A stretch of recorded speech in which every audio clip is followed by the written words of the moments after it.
Ready for the first question from the audience? Yeah. So, hey guys, I'm David. I manage a wealth management firm for high net worth clients. My small portfolio of clients love me. We've got great returns, but they're intensely private. When I'm asking for introductions to their friends, they get quite uncomfortable. I've tried hosting events, asking after big wins, but not making much progress. How would you go about getting referrals in an industry where discretion is highly valued? A lot of people who don't have a lot of success getting referrals would probably say the same thing. So I think most people sort of feel like that. Well, I'm not sure if I should, and I don't know if it's discretion. I think it's more of an attitude. I would imagine, like if I had somebody that actually produced a really good return for me, I would be waving their name all over the place. Mhm. So I would think it's more of a hang up of David. Uh, Maybe not feeling comfortable and therefore not asking the right sort of questions or going about it right. So I think if I were doing what he said he's doing, if I'm producing really great returns for people, high net worth clients, Chuck and I are high net worth clients. I'm happy to share this with other people. Human nature is you love to share wins. Oh man, this guy got me this kind of stuff. I'm happy to do that. I wouldn't have one qualm about that at all. Not at all. So, would you, Chuck? No, not at all. I think it sounds like how he's asking for them is the problem, not whether they'll give him one or not, you know? Yeah, So, yeah, exactly. Yeah. So how would I appreciate somebody telling me? So imagine, I'm imagining a friend, a high net worth friend who, and I'm a high net worth friend of his. How would he say that to me in a way that I would be okay with it? I'd be okay with most anyway, unless it's salesy. You go, hey man, you know what? I've got this guy. I've been, because we all swap info. Who do you use for this? Who do you use for that? What do you use for this? There's no secrets in um, we're free with information like that, and so there's no problem there, not at all. And I'm imagining and knowing people who also have a much higher net worth than me. They share information. I hear it. I see it. They share it with me. There's no. I would say where you get into the oh, I've got to hold my cards close, are people that really don't make a lot of money. Those people go, well, yeah, I can't really share this. It's like it's the same. I think when like I'm pretty open. Like if I go somewhere, I remember I had a couple of construction projects, and I went to a guy and go, hey, I'm wanting to do this. Here's what another guy sent. And came back to me and said, do you realize that you sent the other guy's bid? I go, well, yeah, I know I sent the other guy's bid. Of course I know that. And I know that's a little different thing, but I think it should, I think it's fantastic to share it with somebody and go, hey, you know what?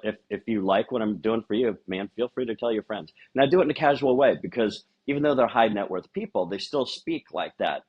Uh, they still speak like that. I'm trying to help. You run into this a lot with people who I'm assuming and believing this is what it is, that he just doesn't see it how it really is. Either they're not really high net worth clients, or he's not a high net worth individual, and therefore doesn't run in the same circles that his clients do, and doesn't understand how much they talk. mhm.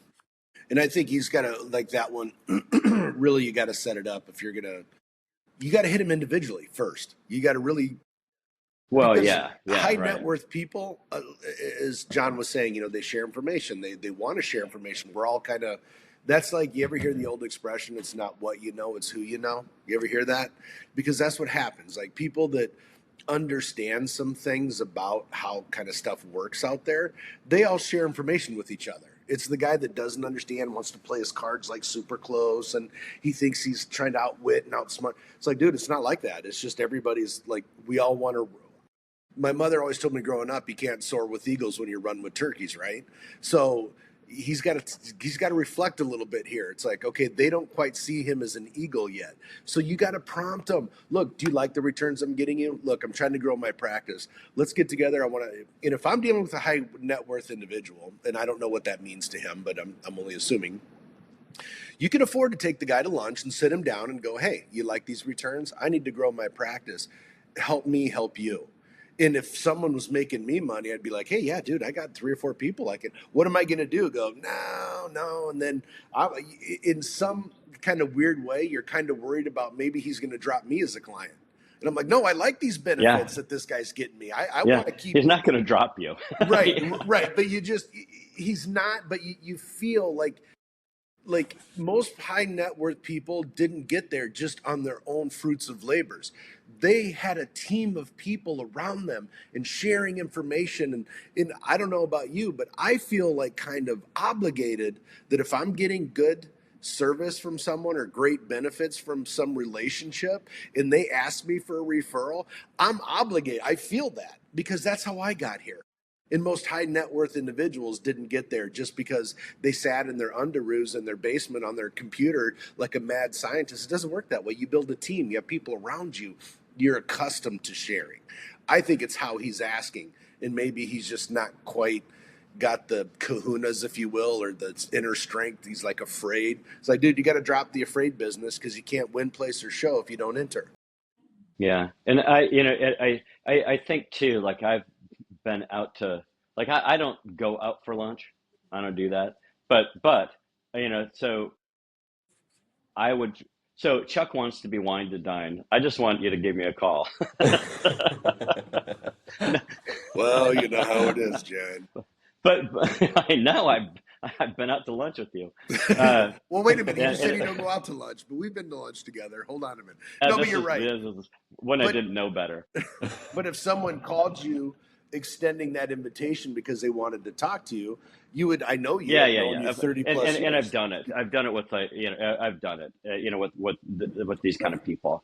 And if they're making any money, and if you're in the same town, I'm 1,000 and I'm 1,100 miles away from a financial advisor. So if you wanted to have lunch, it would be a it'd be a long one. It'd Right. be a hell of a drive for one Right. of us. Uh, Right. yeah, but you're right. It's bring it back to like, what would you do? I would say you don't have to be real formal about it because the guy already sees, the guy already feels the appreciation of making the money. Just Right. call him and go, hey, if you like that, then man, if you turn me on to, just share it. I'm not asking for a referral. I'm not going to bother your friends, but boy, if you could tell them about me and feel free to have them give me a jingle, see if I can do something better. I'd really appreciate it. And like Chuck said, most people didn't get where they are high net worth by not being connected or having people help them out with different resources. And this is a good one. And even though, the market's great, not everybody has a great return. Right. Maybe they're into stuff that they're just busy doing other things. So it's okay to ask. It's the right thing to do to ask. And just I would ask in a way that in a way that I would ask him to refer me, not for him to give me names of his high net worth friends, because that is something I wouldn't want my friend to do. Right. So maybe that's the answer that this guy's looking for. Mm-hmm. I'm not. If my financial advisor said, hey, can you turn me on to give me the names of some of your friends to call, and go, no, Right. no, I'm not. I don't Right. care who you, I don't care if you're Santa Claus. I'm not giving you a list of my friends. But if you want me to tell them about you, I'm happy to do that. And you should have your ask small, like, hey man, if you could tell one person about me, I'd greatly appreciate it. Like one person that comes to mind, if you could share it with that person, just share who I am and what it is I do. It's give me a thumbs up or thumbs down with them. I'd sure appreciate it. That way, you're not bugging them for names, Right. which a high net worth person is Not going to tell you. not going to feel, probably not going to feel comfortable giving you names, but they're happy to give your name out. Mm-hmm. It seems like this would also be a great place for, since this person's looking to grow, would it be easier for them to apply? Do you think it'd be easier for them to apply that building a massive referral network approach as opposed Yeah. to going directly to the clients? Well, I do both. Mm-hmm. I do, because absolutely you're doing both. because on your call or your text, probably your call, you're talking to them. You're talking to you, the financial advisor, talking to the high net worth person. Go, hey man, and if you know, and you're probably already keeping in contact with them. Go, hey, you know what? You mind if So you're already a client, so you're probably just going to add them to your little. I'm not going to call it a newsletter, to your remarketing, and I would include a story. Hey, here's a guy that I found. He was into gold. He's into platinum, whatever the deal was. And what we found is that this was happening, and we switched him over this, and now what he's got is that much better. It matches what he's looking for now. Da da da da da. I'm always here if you have any questions about what you're doing, or across time you change too. Mine has changed. I've in the past. For me it was just sort of I don't pick my own stocks. I'm involved in other things. I don't do that. And I didn't necessarily trust somebody else picking stocks. So I just put it in. It's more like money market stuff, and I got nothing for return. And then I thought, well, you know what? As I get older, time gets shorter. And most people I think would be less adverse to risk. For me, in that part of what I do, it's not where I make my money. I'm an entrepreneur. I make money and doing other things. In my portfolio, it's like, what am I doing? Okay, it's that. But like in 401k, and there's a lot of things about 401k they don't tell you. Like at 72, you have to start taking it out. If you don't, you pay a fine. There's all these things, and you pay a tax, of course, but it's not how they promote it. But anyway, but now I'm like, what? I roll the dice. It's not relative to the other things that I've got going. It's not that big. Let's see if I can. Let's see about a home run. Let's see what I can do. I don't pay a tremendous, But anyway, the point there is your taste changes over time. If somebody give me a call and go, man, you haven't done this you haven't made any changes for 6 years. I go, oh, I haven't even looked at it. What am I doing? And I know that's not what everybody is, but the point is a story. If you're going to remarket, then tell a little story. Here's a situation where this is what the deal is. And I might make it like, things have changed, or there's some information like you should really take a look at this. If you're interested in this, you might want to take a look at that. Like almost like not as an opportunity, but almost planting a seed of doubt, because planting doubt is more powerful than opportunity. People will do more to avoid loss than to get gain. Mhm. Like one of the things that a common thing that Chuck and I will have said over time is like when we're talking to a client and they go, oh, I'm doing this. They go, oh, we would say, really? If that's what we should probably really take a look at that. And they go, what? It's alarming.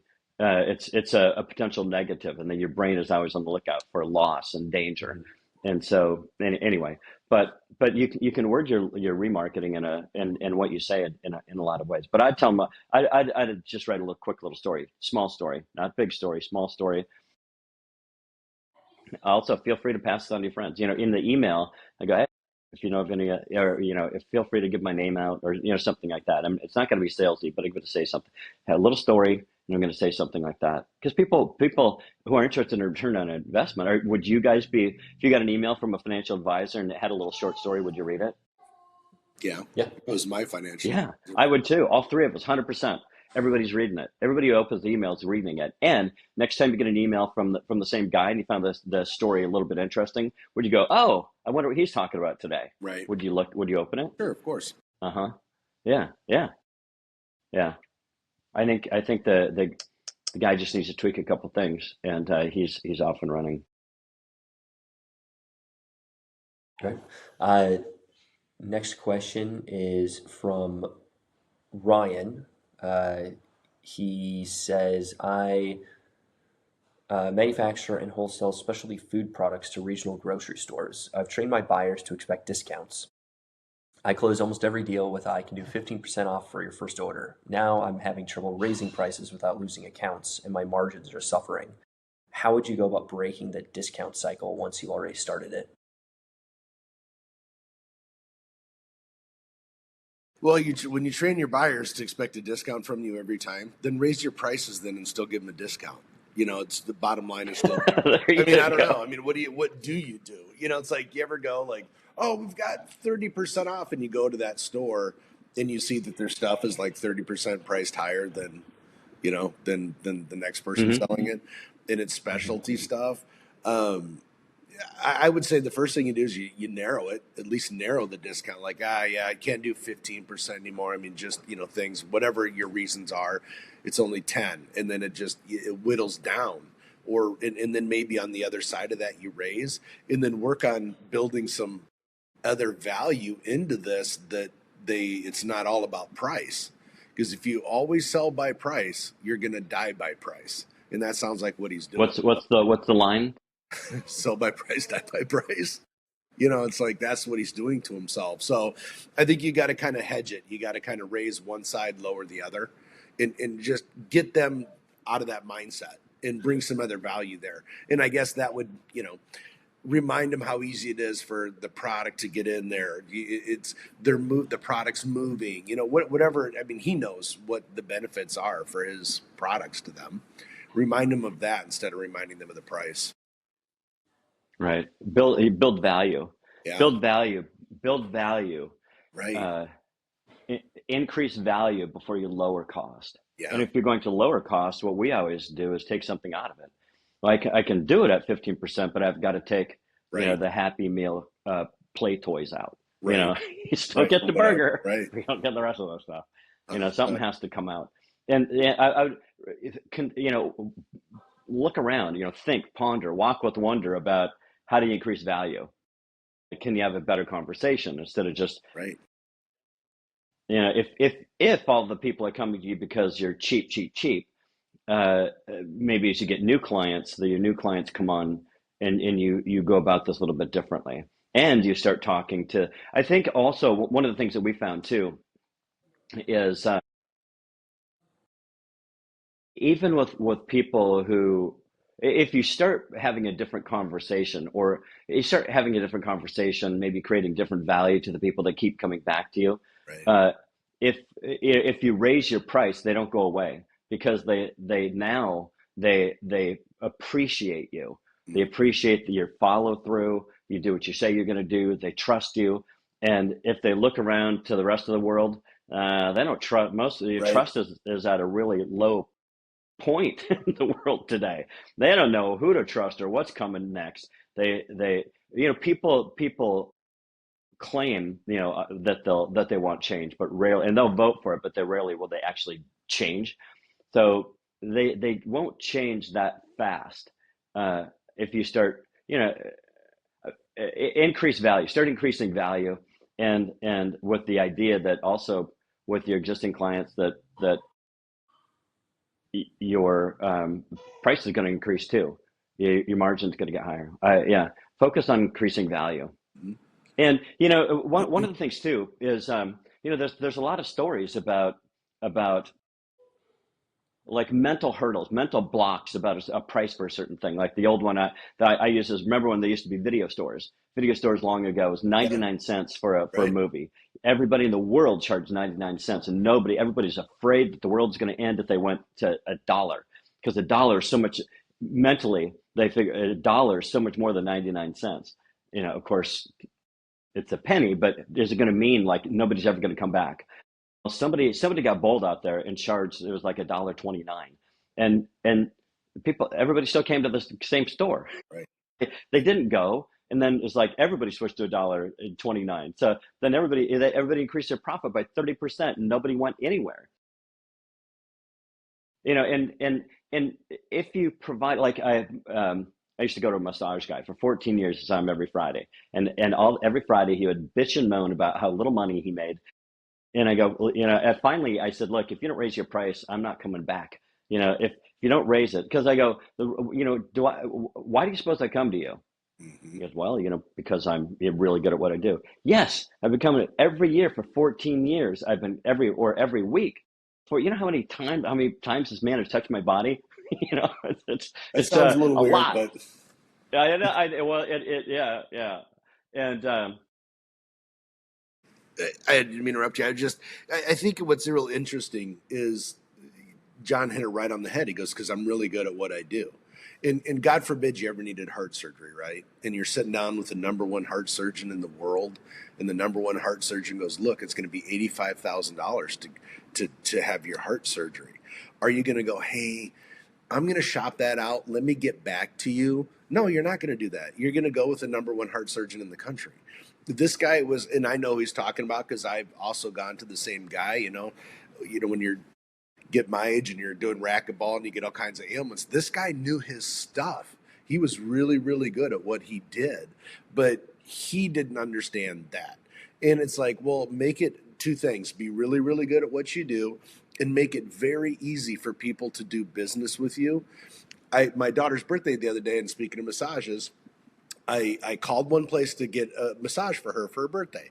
Well, they didn't answer. They put me into voicemail. And then they go, well, go online. And then they sent me this. And I had to go online. I was trying to figure out how to log in. And I went, this is absolutely ridiculous. Right. So I went to a different salon to get a massage for her that was more money, but I gladly paid it. I literally was having like heart issues trying to log in. I was like, oh, I'm stressing out. It was like a cumbersome. And then they called me a day later, like, hey, did you still want that massage? I'm like, dude, you're a day late and a dollar short. So, you gotta understand like the psychology of buyers, of people. And if you're only selling to people that it's always about price, those people you can't keep them. You got to establish different relationships. Yeah. If it's all about price, you're right. Chuck hit the nail on the head there. If all your buyers are concerned about price, they're not going to be they're not going to be your customers very long. If your customers are only concerned about price, they're not going to be your customers very long, because if somebody else comes up with a nickel cheaper, Gone. their mindset and yours is that they should go elsewhere because you sold them on price. So if you sold them on price and somebody's cheaper, well, you should tell them to go over there because it's a better deal.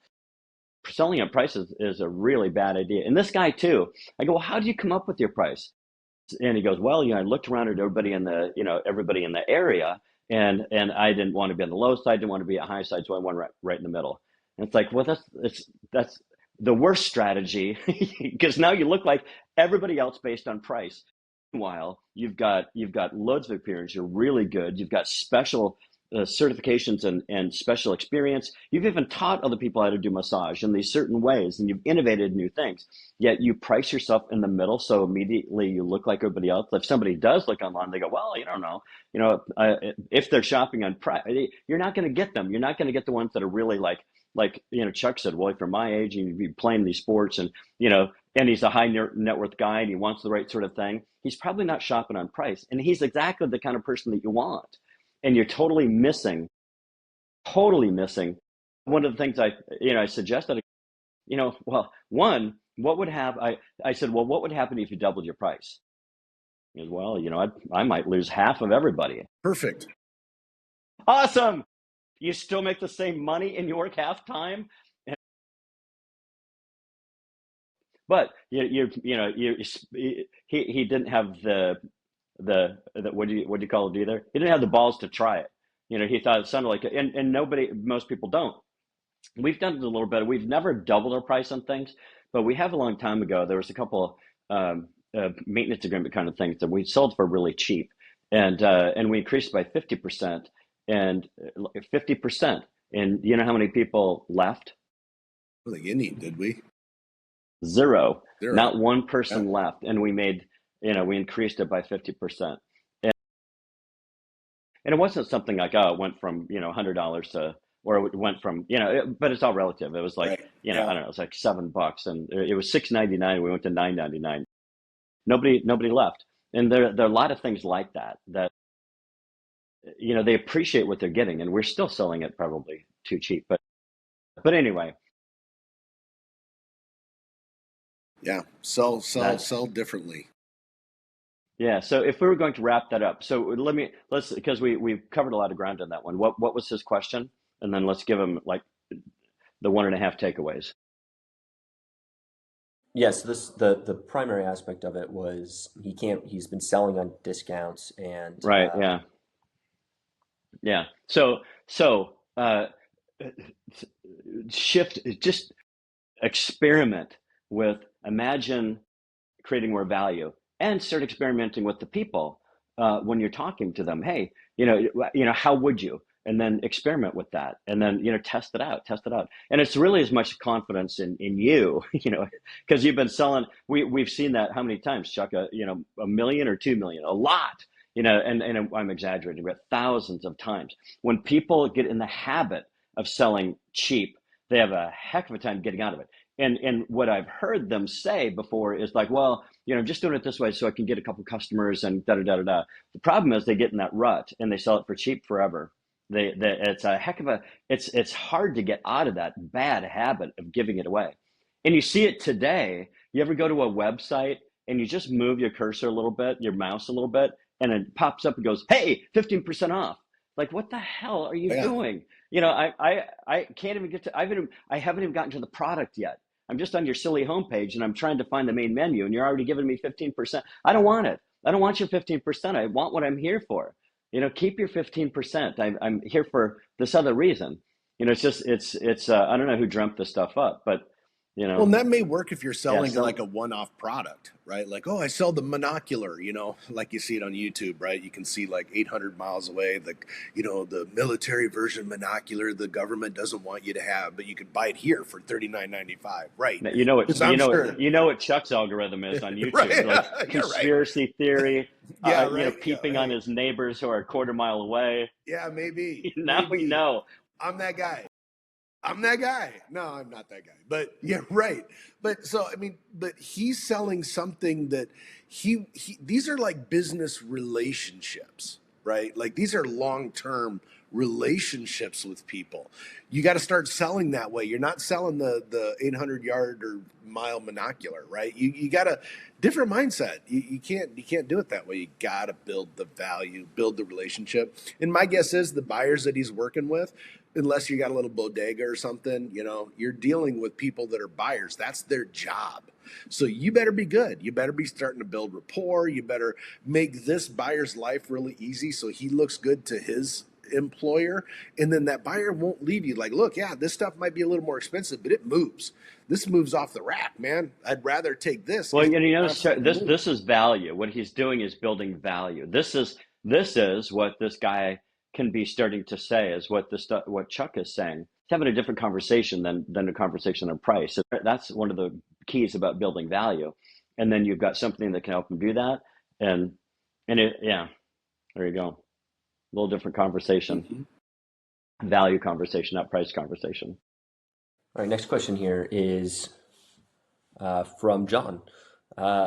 I just took on a sales. I wrote this one myself because it's something I've been really wondering. Yeah, right. You thought you'd ask yourself. You go, self, what am I? Go ahead. Sorry. Yeah. He says, I just took on a sales role. Remember that? Who was it? Was it Dr. Evil? Allow myself to introduce myself. That was, or no, it was Austin Powers. Allow myself to introduce myself. Dude, we're sorry, man. You know what? It's one of those days. You get a little punch drunk. If it's not fun, don't do it. I agree. And if it's really fun, do it multiple times. Exactly. Yeah, keep doing it. Yes. All right. I just took on a sales role at my dad's industrial supply business. I'm 22. He's got me cold calling. I'm hitting about 60 businesses a day, and honestly, it's brutal. I'm wondering Really? after what I don't understand why that would be brutal. But you know what? And I don't mean to interrupt you here, but kudos to his old man, because his dad said, all right, you want to come work for me? Then you're going to learn what I had to learn, how to make this work. His dad did it old school, obviously, because he's telling his kid to cold call and do it the way. And I don't know the rest of the question, but kudos to the guy's old man. I mean, I got to appreciate that. Yeah. Cut your teeth. Agreed. Figure it out. Come on, man up or woman up, whatever. Go ahead. Yeah. He says, I'm wondering, after listening to some of your guys' stuff, that instead of spending the next year getting really good at cold calling, what if I use that time to build a referral network that would help bring in business now, but also build a foundation for building freedom over the next number of years? Well, it sounds like he knows what to do already. So why aren't you doing that? You've listened to our stuff. Yes. Yeah. His That's name is exactly John. what you should do, dude. Run, John, run! Run, Johnny, little Johnny. Do it, my little his friend. little legs. It's like in Forrest Gump when the brace comes off. When he's running and the leg braces start falling off him in Forrest Gump. Yeah. Honeycomb. No, Yeah. he's exactly right. Do you want to sit? Cold calling is like the worst. That I just can't imagine a life of that, right? I mean, he gets it. You need to build the referral network. You know, I His guess a dad's better probably got him question on an from old him would be, rotary phone too. right? Kid, that's what I had to do. And Yeah, he's making his kids smoke cigarettes too, because right. that's what I did when I did Yeah, when I did it, and puts them out in his old coffee cup. You know. and I can see. Okay, let me just, and I don't know because obviously I don't know what the kid's doing or like the makeup of his deal. And I'm sure if his dad did it the old-fashioned way by cold calling, like go open new accounts, kid. That's how we do it. We just open new accounts. Just pound the phone, take him to lunch, do whatever. His old man may not like when he sees him doing it differently. He may not understand. He'd be like, "What are you doing? What? You got to stick to it. You just got to stick to it." But get obviously your technology in place so you can drip on market on people, and do it the right way. Make the right phone call, script it out. I think a better question for him here would have been like, "Hey, when I'm trying to do it this way, what do I say to these people? Because here's what I'm saying Or what now." do I say to my dad? Or to my So he dad, right? doesn't think I'm an idiot again. Right. And it's like, nah, dude, you're thinking the right way. You're getting it. You're getting it. Now you just got to act on it, monopolize on it. Set it up so you can drip market, create some pieces, start asking for it. Is so much easier to ask people for referral than it is to go out and call the end user and try to get their business. Ugh, that's scary. Yeah. Yeah. Yeah, I've got and I know this is a little bit different because this guy's selling a tangible, he's selling tools from what I understand, Mhm.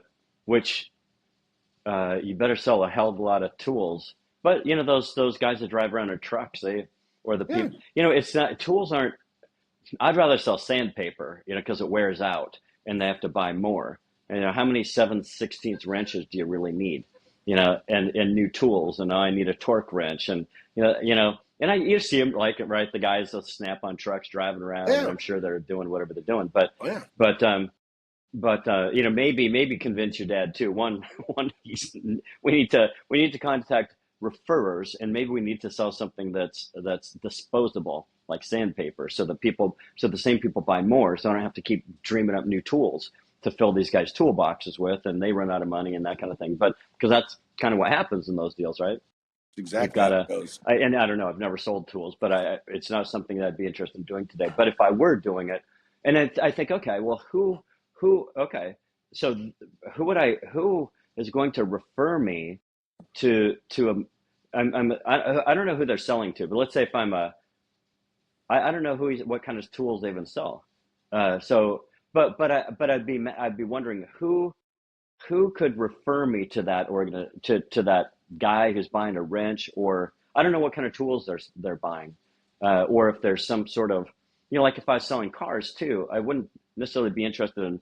I would want to sell cars so I could have the service side of it, when they needed new tires and radiator blows out and all that kind of stuff, because I'm going to sell a car once, but hopefully if I do a good job, I'm going to maintain it for the next however long they have the car, and then come back and buy another car, and I'm going to maintain that.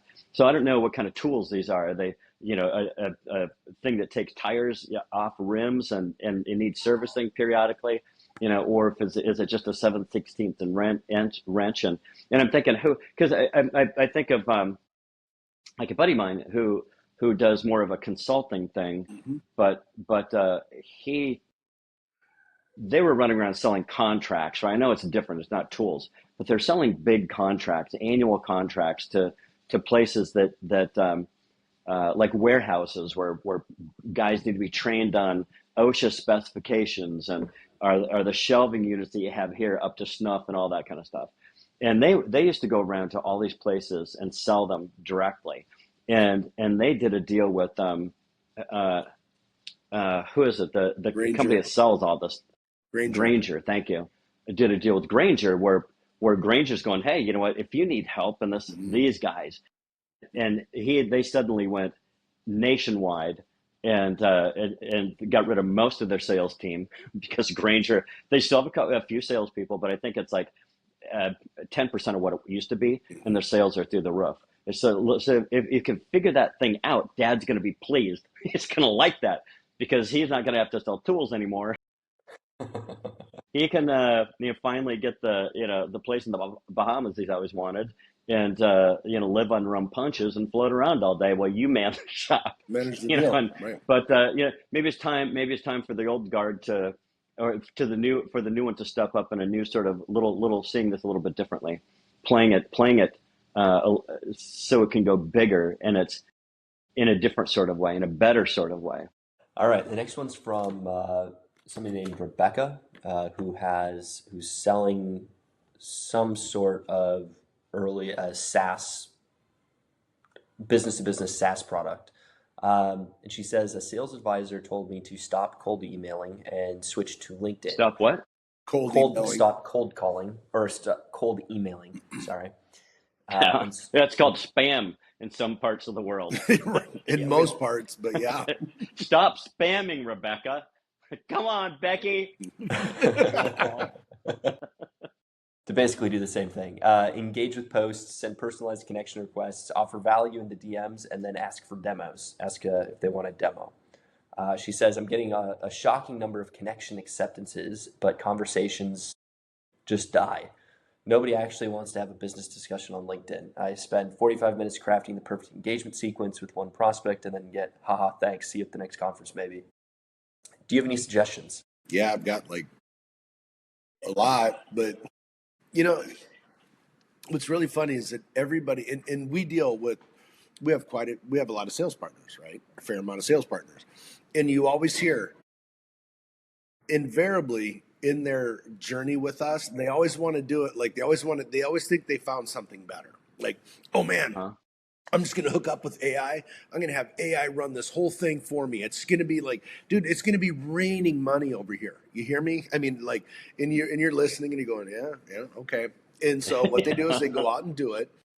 They find out that they're not, kind of wired to get their butts kicked so hard. So then they come back to you and go, what am I doing wrong? And I go, you're not doing what we say to do. I mean, you can do what you want, but if you want super success, why isn't she calling others to get referrals? Why isn't she establishing because they don't teach that, right? Because right? Everybody's on LinkedIn. That's why. Because that that's works, lazy. Chuck. but that to me, it's honestly, LinkedIn say everybody's on it because it works. Right? Yeah. Oh, that's it. That's it. But you gotta nothing. I can't think of anything that's ever going to replace relationships. I mean, they're trying, with technology and stuff today. But bottom line, it's always people buy because they trust you, they feel comfortable with you, and they get that way as you've been referred to them or they've been referred to you. You got to get away of that mindset and just start doing it how we talk about doing it. Build that referral. Well, and I guess it depends what your end result is, right? What are you looking for? This is called Freedom Challenge. So the challenge is to be free. And so if you do the whole what everybody else does, who do you know that does that's free? Rebecca. Who do you know? Or put that aside. Who do you know in life, in all of the life that people that you actually know? How many do you see that are free? And if you go, well, you probably are zero. Most people have zero. Maybe somebody has one or two, or you go, okay, well, what are they doing? What did they do? Because usually it's what did they do? Because usually people think of this as financially free. I'm going to make $1 million. I'm going to retire. Mm-hmm. Well, every one of those people would have done it differently too. But you go, okay. But you start looking at people who are actually happy and successful and maybe still working. What are they doing? Are they doing it like everybody else? And the chance is zero that they're doing it like everybody else. And the chances are that they're doing something on a platform like LinkedIn is really also about zero. So with all those platforms out there and available, you want to get them on your own platform. So how do you get them? How do you get people from, because you're trying to sell this whole thing. It's basically like trying to sell an email, trying to sell LinkedIn. It's the same thing. It's typing. And like Chuck said, there's no rapport there. There's no dialogue. It's not like, hey, You sound like you're from Boston. Are you from Boston? You can't hear that typing on LinkedIn. Go, where are you from?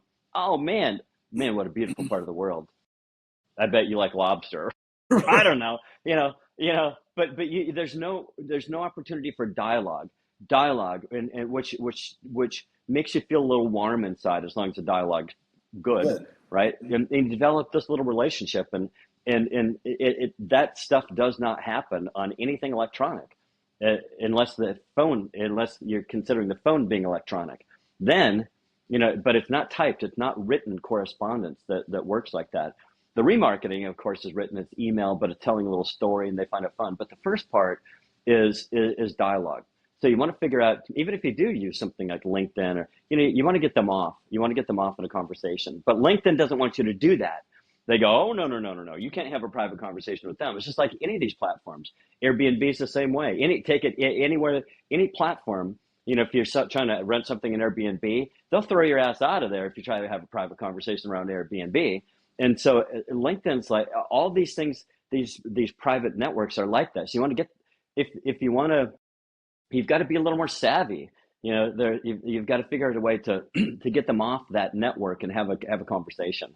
And it probably isn't. You're probably not going for the home run right off the bat. You want to do something so that they lean in and go, in a positive sort of way. They go, that's interesting. I want to get a hold of that person when I have a conversation. So you've got to figure that part out and get them off those networks onto your own little platform, on your own little CRM, do remarketing, have conversations, and then you'll win.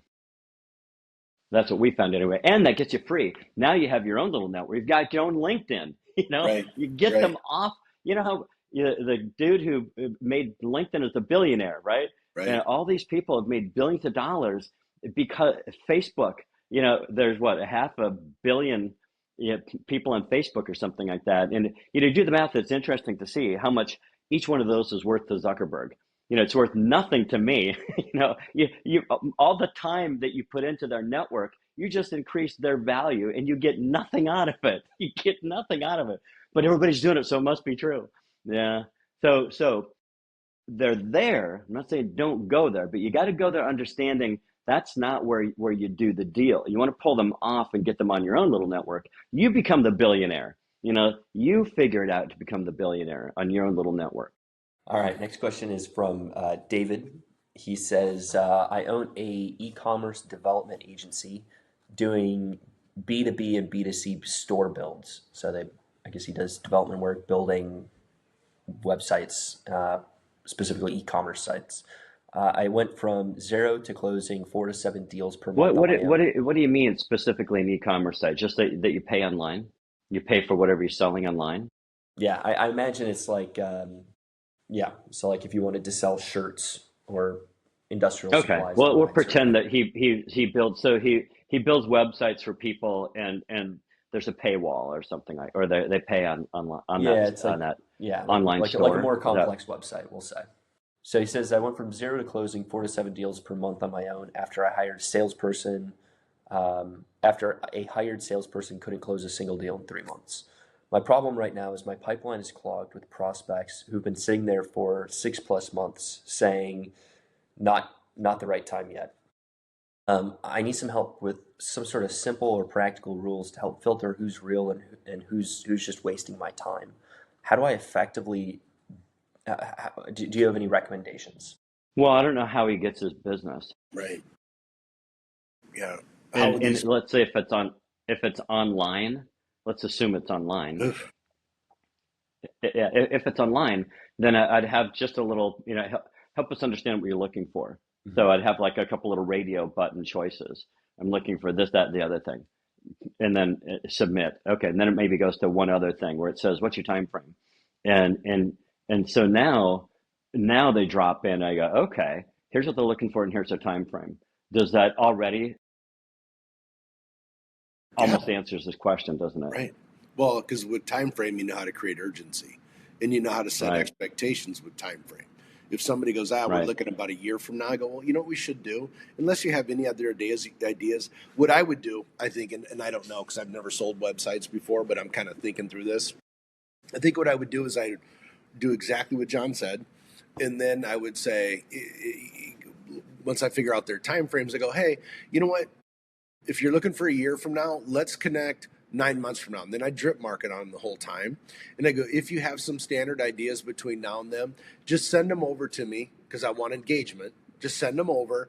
And then when we connect 9 months from now, I'll have a really good idea of what you're looking for. Because see, now in their minds, they're sent on a task, right? Like, okay, don't have to worry about it. Great, I can clean it up. But as things pop in my head that I want to include in this, I'm going to send them off because now I'm engaged with this person. And I'd go, and I would respond, great, got it, excellent, see you in nine. You know what I'm saying? Because I wouldn't go, see you in 9 months and not do anything. Right. And because then you're going to lose them because somebody's who isn't very successful at it, but might be pretty creative, like building sites, will spend the time with, they'll spend $100,000 worth of time for them to get their $30,000 website done. Some people do that. I don't want to do those things. And I assume that's not free. It's like, dude, we'll work when it's time, but create time frame that helps you create urgency, set expectations, and get them to send any ideas they have to you just to get engagement with them, and then drip market on them. And then all these will fall in place. And then instead of like choking on your pipeline, like I keep hitting this because it sounds like to me, keeps hitting this pipeline. Oh, they're not ready yet. They're not ready yet. Why are you wasting the energy doing that and not spending the energy trying to shove more in the pipeline then? You know what? We have a credit card, we have a payment solutions business, right? We have relationships with people who build web. Some of our sales team partners have relationships with people who build websites. So when they're building a website, they call our person. Do you know what our person does when they run into a business that wants to create a website? They go back the other way. It's like, dude, you got to. There's tons of people that you can build relationships with to create a better pipeline, and then how you handle them from there is do what we just said a minute ago, and you won't have to worry. I hate going, are you ready yet? I got nothing Yeah. new, but I'm going to Chasing. call you anyway. Chasing. Oh, it's Set it terrible. up. Set it up so you don't have to chase. Like, just set it up so you don't have to chase. Ask them a couple little questions up front, like Chuck said. Oh, okay, that makes sense. Once you know the time frame, you can collect a couple little ideas from them. Send them. I love your idea, Chuck, about you send them on a little task. As you're out there, just watch for things or think of things. Just jot them down. You can send them to me from time to time, which Yeah. I would like them to do because now they're sharing it with you and they figure that they're already on board with you. Mm-hmm. I think that's a great idea. So just keep your eye open for things that you really, take little screenshots or snapshots. Feel free to send Yeah, them to send them me. over. And like in our CRM, if somebody sends us that kind of stuff, it goes right into um, attachments in their record in our CRM. So you've always got those. So you almost don't even have to, if you've got enough going on, you don't care. I might not even watch who sends stuff in, but when it comes time to talk to them, they go, "Hey, I see that you sent some of the stuff. That's really good."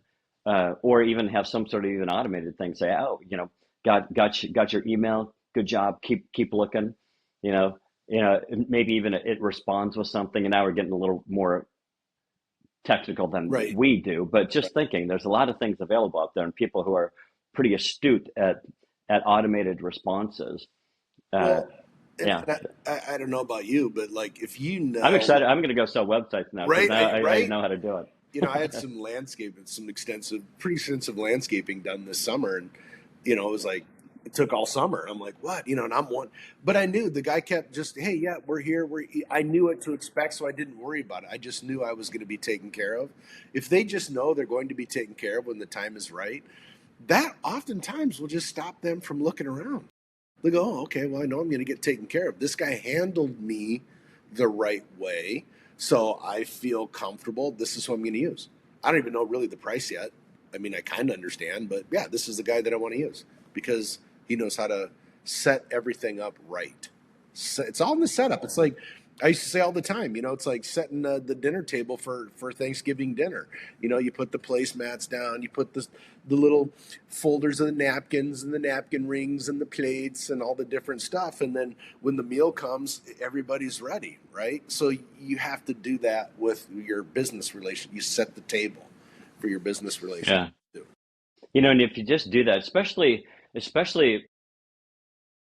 people who have money, if you have money, time is More more valuable. valuable than the money. Yep. And so it's almost like you don't, you don't want to overpay, but you're happy to pay uh, for somebody to take the time off you.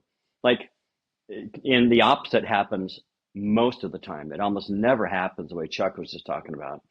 Like, here's an example I ran into, and it's a little bit different, but kind of the same. Saturday, I got a text from the pool guy. He goes, "Hey, I was over there on Thursday.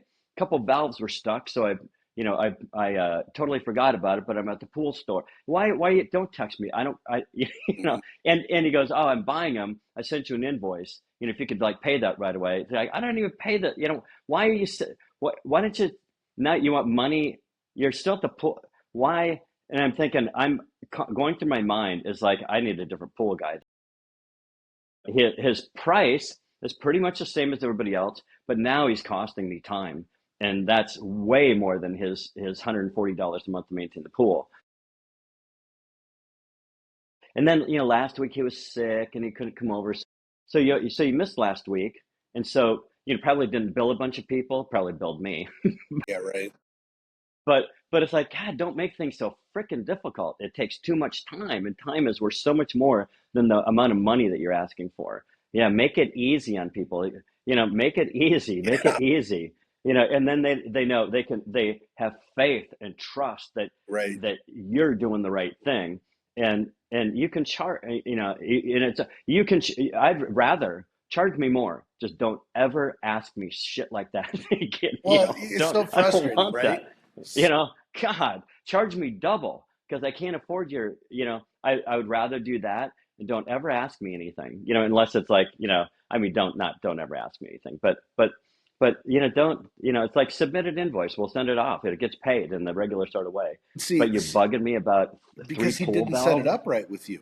If he'd Right. have said, No, "Hey, nor did look," he.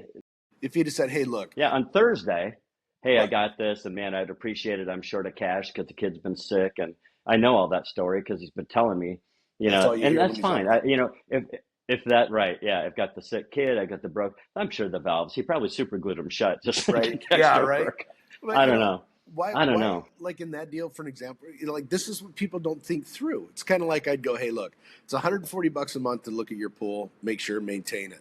What's your threshold? Because if I see something wrong, I'm going to fix it. Do you want me to Right? just Yeah. fix it and invoice you, or do you want me? Is my freedom up to $1,000, and anything over that, I contact you? Because I have situations like that too. It's like, look, I don't need, I just asked what time it is. I don't want to know how the clock is made. Doesn't matter.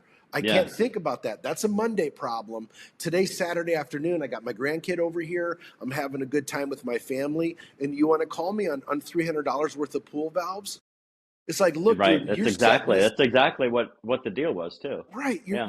That's And exactly then exactly. you go, man, and I don't believe like hate, but it's like, look, I just don't like doing business with you now. Now I have this negative Yeah. taste in my mouth. Right. It's I like, used to like him, and now his right. stock is way down. It's like Like people really? just get out of your own way. Think through this stuff. It's not that difficult, right? And I don't mean to, I'm not like Yeah. being an ass about it, but it's like, dude, think through this stuff.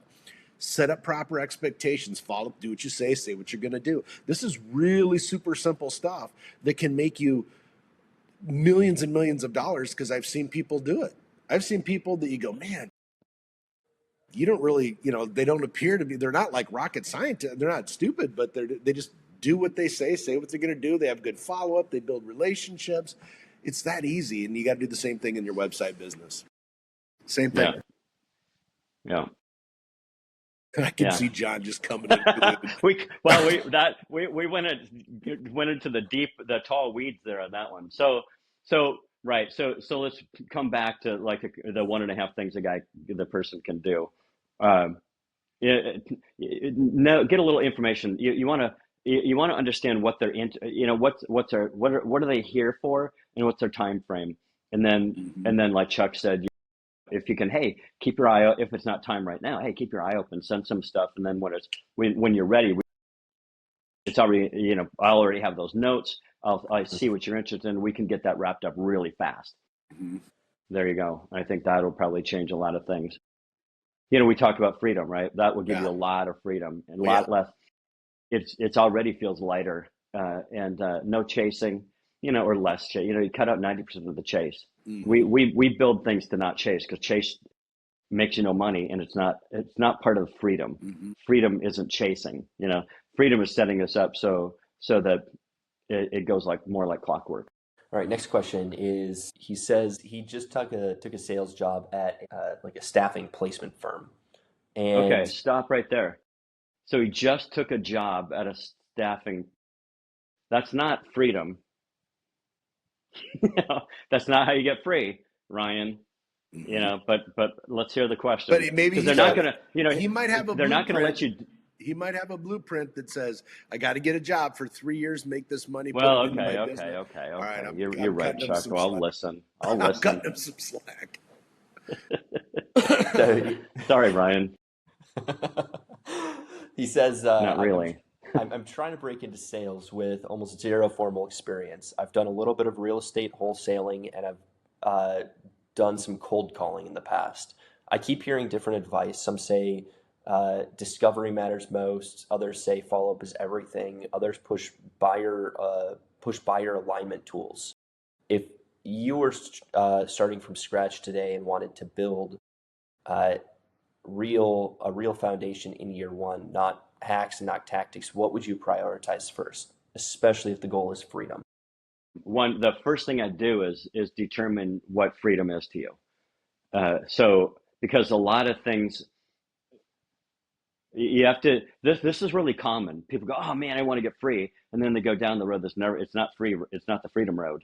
It's the road everybody else goes down, and they follow everybody else's magical system that obviously tried different things. They don't know which way to turn. So first thing is, what is freedom? What does it look like? Like literally, if you're going to draw a picture of it, and you go, and it doesn't have to be forever. It's just like, okay, like he mentioned a year. He said a year. Okay. So you go, all right, well, the freedom, the kind of lifestyle that I want. And by the way, it's hard to build anything in a year. It's hard to, people think they're going to have some sort of life changing, everything happen in a year. That usually takes more than a year. Uh, but what's the saying? Everybody overestimates what they can do in a year and way underestimates what they can do in 10. Like we see people get free in like 7, like they really go wild for like 4, and because you've got to build, you've got to understand what you're doing, and you're building relationships and all these things, and then at 7 you've got so many things, you've got so many clients, so many things going on that and if you set it up right, it becomes like a 1 day a week work, Hmm. and that you can do from anywhere in the world. That's what we see. So and how much money does that bring in? And how much money it brings in is really should be determined on how much money your version of freedom takes. I remember putting one together a long time ago, and it said $20,000 a month. It took $20,000 a month to have the stuff that I wanted, and the experiences I wanted to have for myself and family. So 20,000 a month, and time to do the experiences. Because a lot of people set this up, and just like freedom, I want to be free, but now I'm getting a job as a something. You're never going to get free, and they're going to make you do things a certain way. They're going to have key performance indicators, all these things, and it's not the system that's going to get you free, and it's not the job that's going to get you free. So that's a hard way to get free. Like Chuck said, well, maybe I've got some other idea of freedom. I'm doing this by day and building my whatever thing at night. Got it. Well, then focus anything at night and just do whatever the hell they say for the next year. Do your best at it and focus on this other thing. I know that's not necessarily exactly right. You want to do your day job really well too. Whatever you're doing, you want to build that and make it as effective as possible for you with the greatest amount of leverage and all those things. But the first thing is, which everybody misses this. Everybody misses this. Uh, you got to draw this out. What is it that you want? How much does it cost? And how much downtime do you need to be able to do the experiences that you have on your drawing? And then you go, okay, now I think about what kind of work is going to fund that, and also build the time that the downtime. So now this helped me determine what you want to break into sales. Okay, now it tells you what sort of thing to even sell. And also now we can get into, if that's your mindset, we can talk about, all right, when you asked, oh, is it rapport and relationship? Is it this, that, the other thing? Okay, now you reverse engineer this from what it is you want to build to the type of business to what you do every day, how you do it and how you systemize it. It's all reverse engineered. You just don't drop in and hope that everything else falls into place. You really have to understand what you're trying to build. It's like if you're going to build a house, you just don't show up with a hammer and nails and a tool belt and a couple 2x4s and some screws and go, all right, what are we doing? I don't know. Where's the blueprint? But people don't do that. They don't teach that, because it's, they've gone out, they've gotten a job, they've done whatever wholesale real estate means, I don't know, and cold calling and whatever. They want to break into sales and they've read all kinds of things. They've probably seen all kinds of things online with everybody's got their opinion on the magical formula. And the magical formula, none of that's the magical formula. The magical formula is you do it based on what you want to build. And then so you look for, okay, these parts where you're not quite getting it and you need to figure out a workaround. You do it based on what you're trying to build, not anything else. It's what you're trying to build. So if I want downtime, I go, okay, how do I set this up so that I don't have to do this all the time? So I need to set it up that way. I need to have the right sort of relationship or rapport or technology or follow up.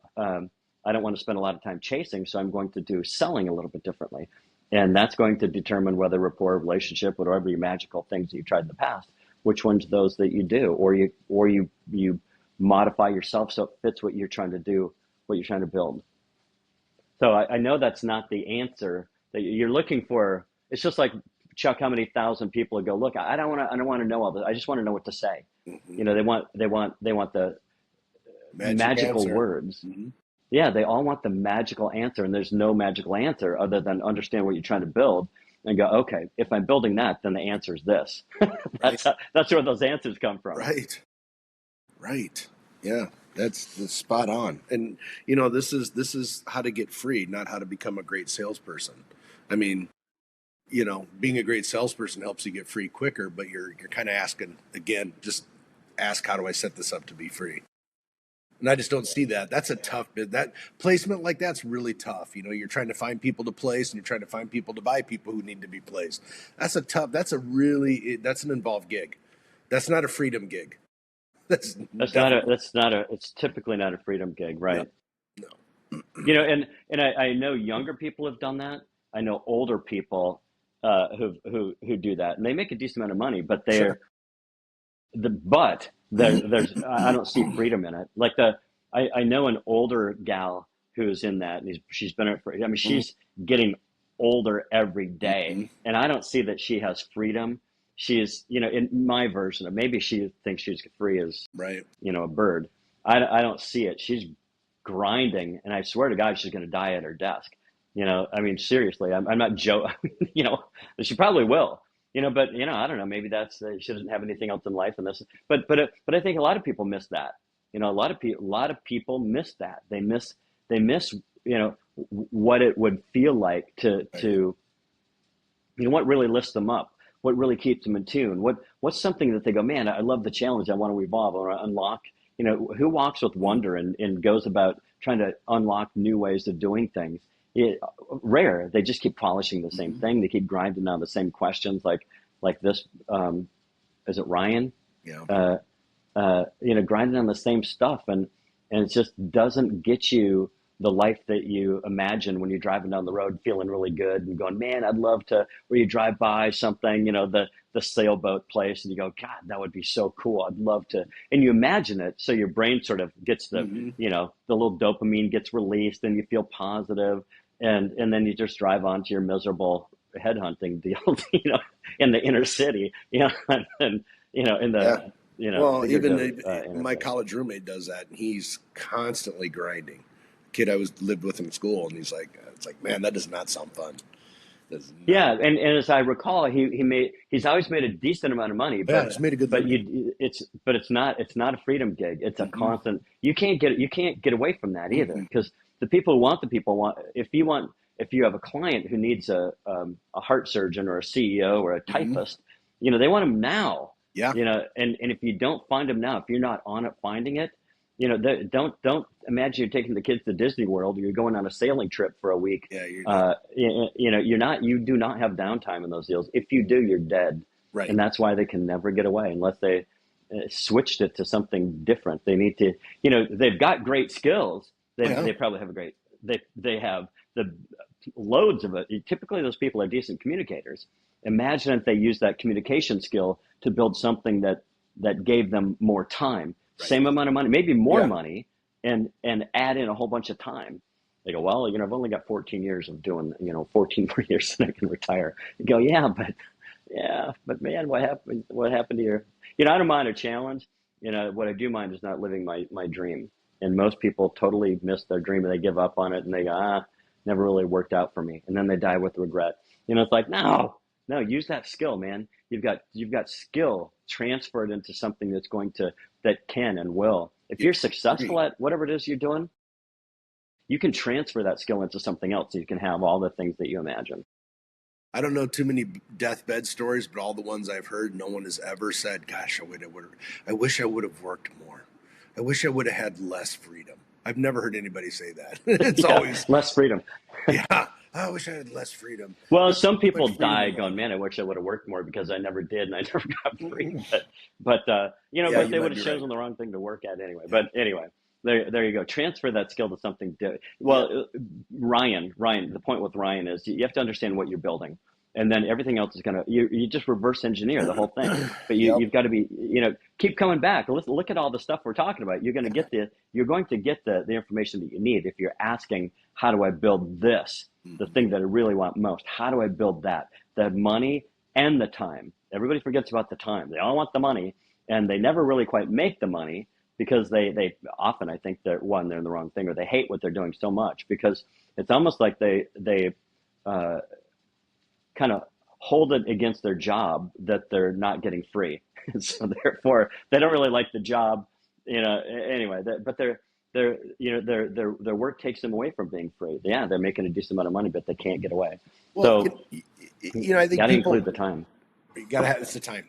It's funny because that buddy of mine, he does very, very well. He always said, he goes, man, when I was younger, I go, when I have money, I'm going to do all these things, right? And then as he worked his career, and he goes, man, I have all the money to do all these things, but I don't have the time. So I bet you can imagine what our conversation was after that. He said that. I'm like, well, maybe you need to rework your blueprint and set this up where you can be free so you can have both. You can have the money and you can have the time to do this stuff because that's what happens. That's what happens to people is they go, man, now I got all this money and I don't have the time to do any of this stuff. Well, that to me doesn't. And then they're sort of angry. They're angry rich people. Right. Because it's true. They don't have any time. There's a lot of really not very happy people with a lot of money. They don't know what to do. They don't know how to create. They can create money, but they can't create the time, the happiness. Yeah. It should be all like one thing, right? Where these things all overlap is the only thing that you should do. Nobody's ever told them that. They went to a great business school and a great business school where all the smart kids go. Yeah. And got out and did something stupid. Yeah. Anyway, we're not very smart. Let's just say that. Yeah, they could have done it smarter. There's smarter ways to do it. Let's say it like that, because they're not stupid. They're smart. They're doing it exactly how they're taught. They got A's, and in business they're getting A's, but in life they're they can feel it. Something's missing. Mm-hmm. There's got to be more to life than this. 100%. Probably what they're thinking as they're driving down the road. Mm-hmm. All right, next question. I think he's struggling with, right now he's getting most of his business from cold calling, and he sees the value of, my understanding is he sees the value of the referral system, but he's worried about spending time on the referral system versus not because it'll cause his income to go down. No, it won't. Because the first thing you do is, what kind of referral system do you have with people? You're making all these sales. Are you drip marketing on the people you're making right? Sales? Business? I'm a landlord. I've got several properties, and I've looked at different softwares. I know other landlords. landlord people in real estate know each other. So if you're selling people, then you need to start. That's where you start. Number one, you start right there. The people that you've already sold, create your campaign. And I understand you still got to do your cold calls initially, just because the idea is you got to wean out of that, right? Start with the people that you've already sold is where I would start. And learn the message, craft the message, follow up with the people you sold, ask for referrals, do all those things, and then start talking to those people you've already sold and see who else they have relationships with. Do you know how many trades I have gotten because other landlords said, "Oh man, you got to check this flooring guy out," or these guys are really good, and they work with people that are investors. They as well. They work with a lot of different investors. So start talking to those people. Start. Hey, I know for example, I had a hot water heater replaced in one of my properties. Went to a new plumber.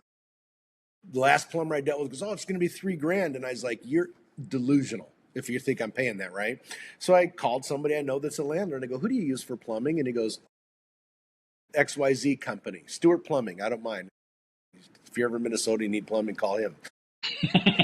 It was like it was $1,600. The guy got over there. It was like, man, and the guy who referred him to me said he works a lot with investors. And I went, "Oh, that's why it was so simple.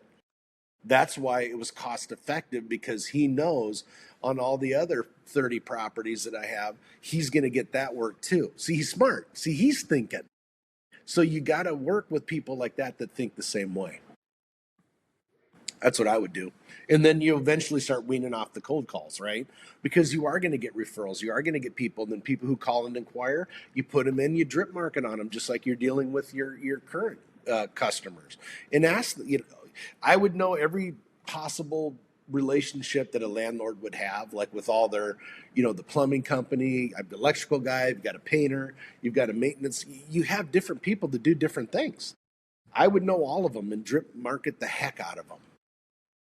That's what I would Yeah, do. in this deal too, like if you go to I'm imagining if I'm a flooring guy, and the flooring guy, if I got a call from a guy that's selling the software and I'm a flooring guy, I'd probably go, "What the flying hell are you calling me for?" Mm-hmm. I don't know.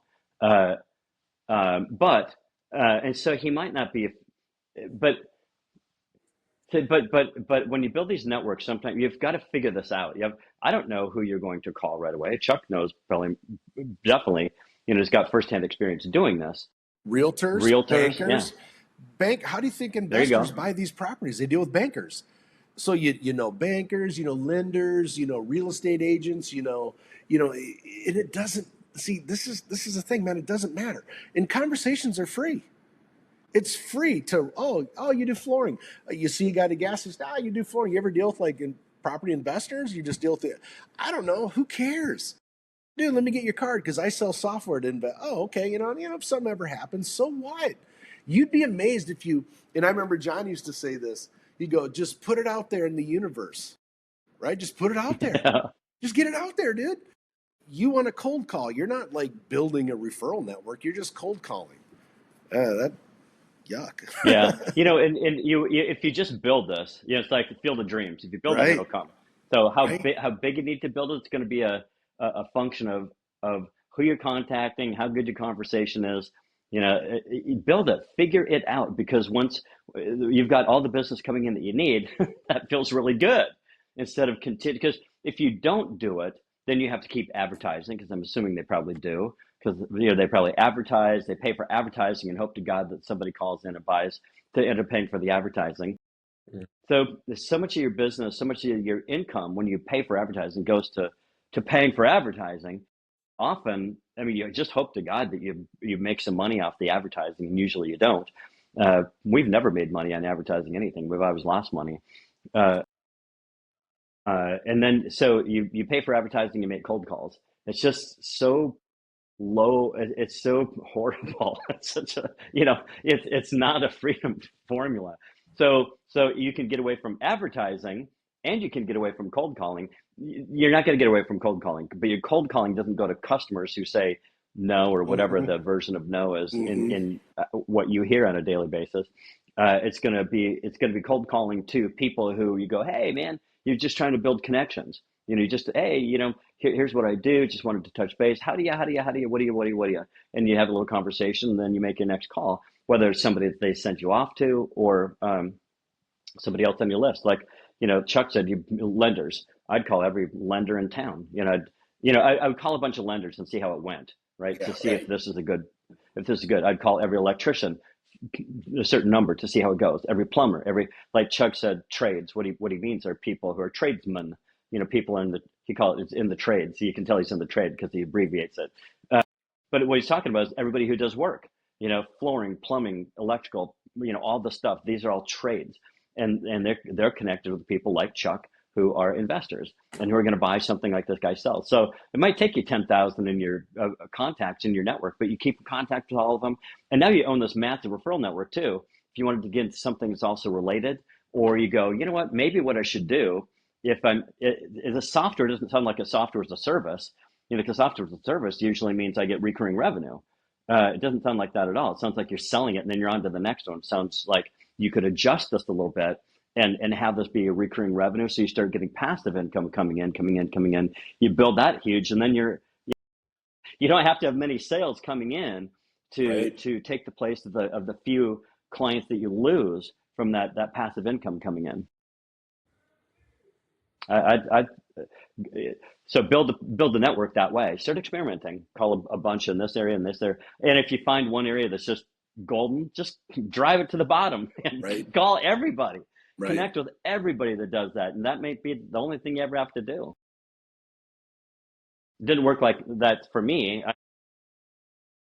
I had to call around, turn some dials, and go, oh, there. And also what you say, how you say it, all these things take, you know, there's no book to hand you about this, right? Because there's no magical system out there that's built for exactly who you are and what you do and how you do it. But the system generally is Right. really good, and now your job is to figure out how to refine it for you, because it's not going to work the same for Chuck or me or Ian, because we all three of us see things a little bit differently, have different experiences, dealing in different things. Your job is to figure it out, but I bet if you switch it to this way, it will work. Would agree. And then you're free. You get to get free. That's the challenge, right? That's the challenge. It's called the freedom challenge. It's like the Hmm. the challenge to get free. Yeah, here's the outline. Here's the skeleton of it. Now let's see what you can do with it. You hear what we've done with it. What about you? How can you do it? And if you go, you know what? I don't want to do any of this stuff. I just want to work with you guys. Well, call us up. Give us a jingle. Where I was looking for, what we look for people in our team on our First Financial um, business. We look for people who have experience. This isn't, we look for people who have experience going, man, I've got all these things I want to, but it's just not quite working out. Uh, and so those people who really, have the same ideas, or they've got a business experience, they've run something, they go, man, it doesn't get me free. Hmm. I've got these skills. Could I come and work with you and just show me how to tweak them up for what you guys do? And the reason I'm saying this is, what I was just saying is, look, here's what we've done. Here's the general system, the skeleton of it, framework of it. Now you figure it out for what it is you do. If you go, yeah, I don't want to go through the time. I just want to work with you and take a little shortcut. Well, it's still going to be work, but we're interested in working with folks That's like you, like that.